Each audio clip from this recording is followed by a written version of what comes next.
All right, we are back with Thomas Abbot. He was involved and acted heroically during the incident at the Smiles Direct warehouse back on August 3rd, and we've just been talking about how it played out with the gunman, your injury. Again, did you get sutures in the shoulder from the round, or was it just basically enough of a flesh wound? Just enough of a flesh wound. But you didn't know that when you were shot. You had no idea how bad that was. Absolutely not. Yeah. That was a hard kick, so. Yeah, I can imagine. I thought it was in there. Let's take a call or two for you. We've got Candy. Candy, good morning. Hi, Candy.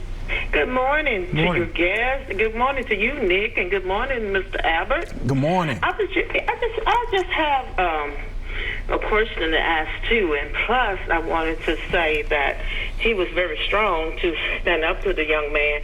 But I'm just wondering, like, okay, like if you and I or someone was all together and it's like 30 people or more, and a person come with a gun,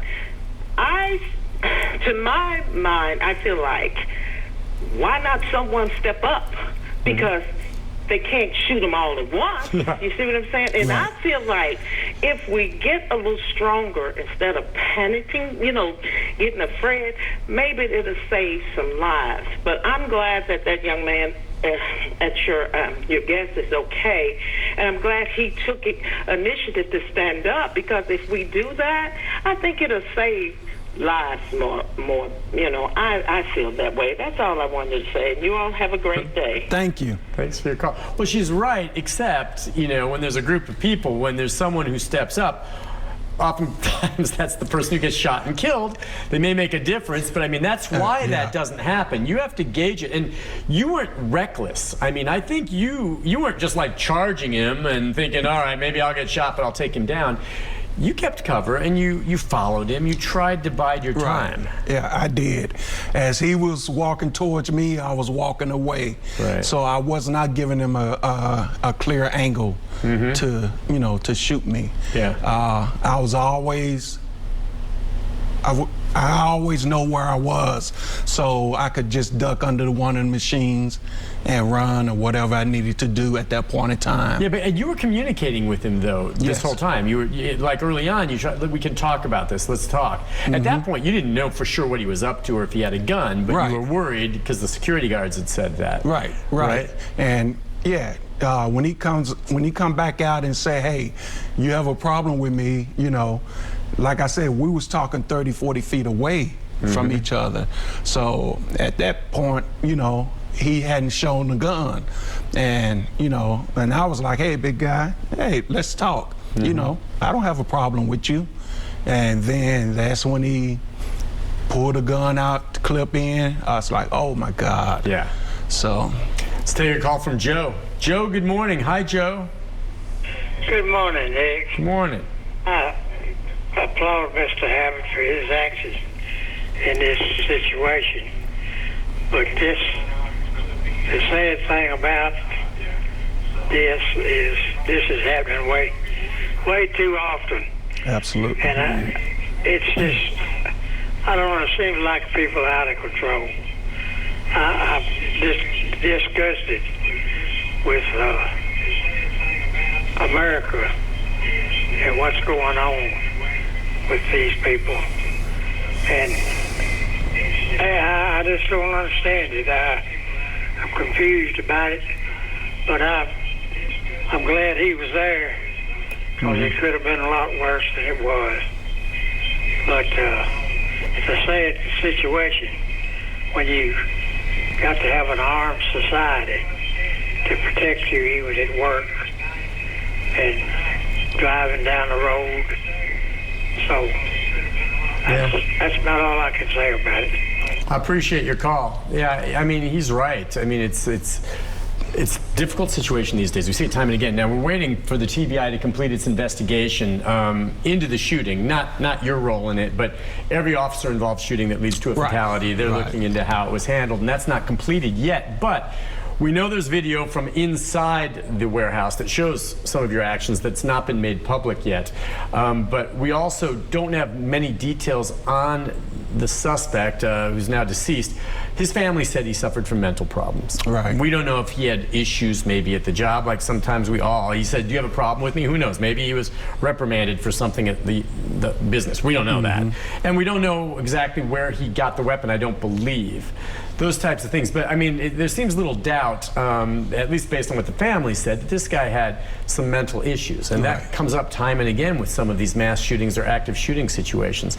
You see it all the time. Absolutely. And one of the biggest problems, I think, that sometimes people have to choose between whether they get medicine or pay their bills too, you know. And I don't know if that was the case, but that's just one of the... They get desperate but turning violent. Now, I asked you this when we first met, was the whole idea of what Joe's talking about. You and I both see in the news and report on all the time, unfortunately, some of these mass shootings, active shooters that are out there. And I don't know about you, but I play it out in my mind if I happen to be somewhere where this occurs. And every circumstance is different, how I might react. And, you know, and I asked you before this incident happened if there's an active shooter at your place of employment and the guy's shooting and 2 guards went down.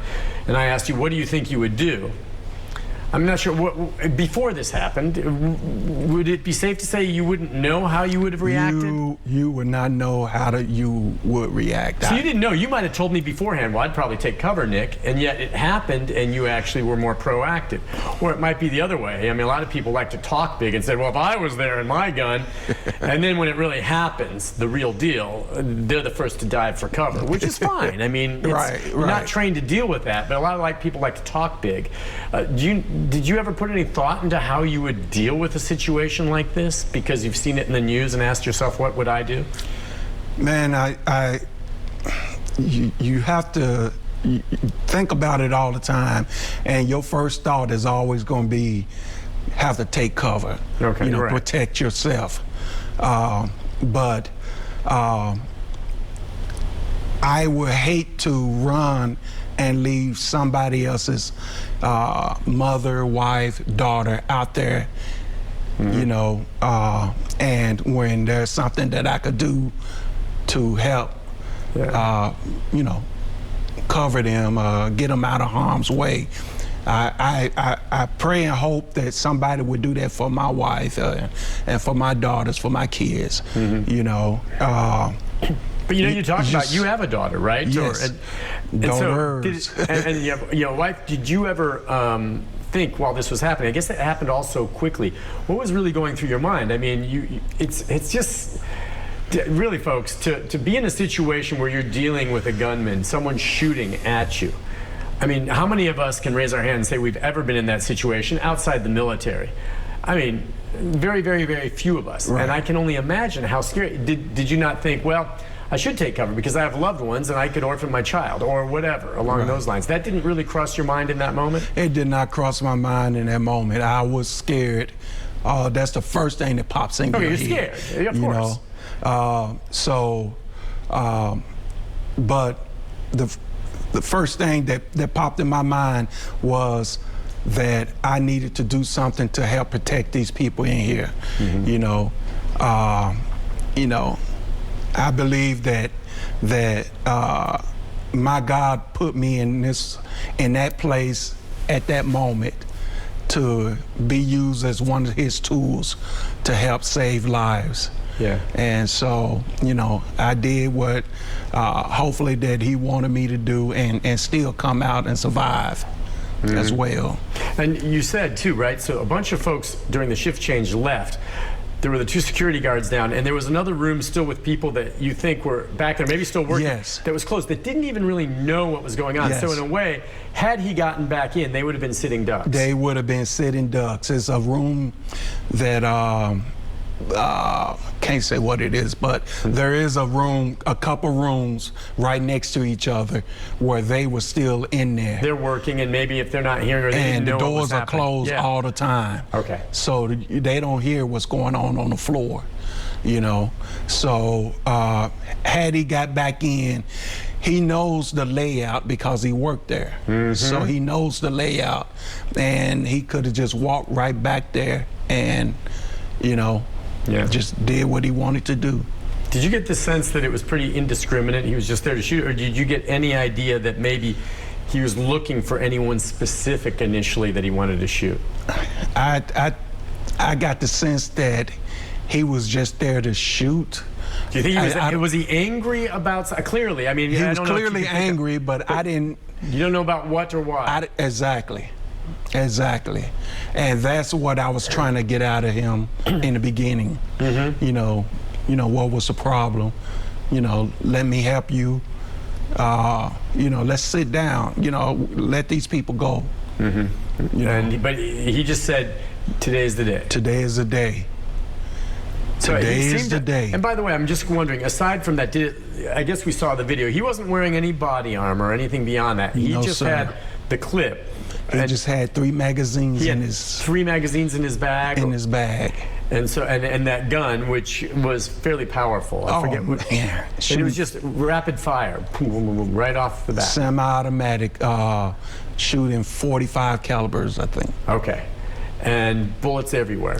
Bullets everywhere. Have you been back to the warehouse since? I have not. No, sir. Okay. But your plan is you'd like to continue working and. Yeah, that is my plan. I do love my job, and I like to continue working there. Yeah. And You're not thinking of going into some Finish other my field career. now with what you've done, right? I mean, no, okay. No, that's enough. Once was that's enough, always right? a thought. Yeah.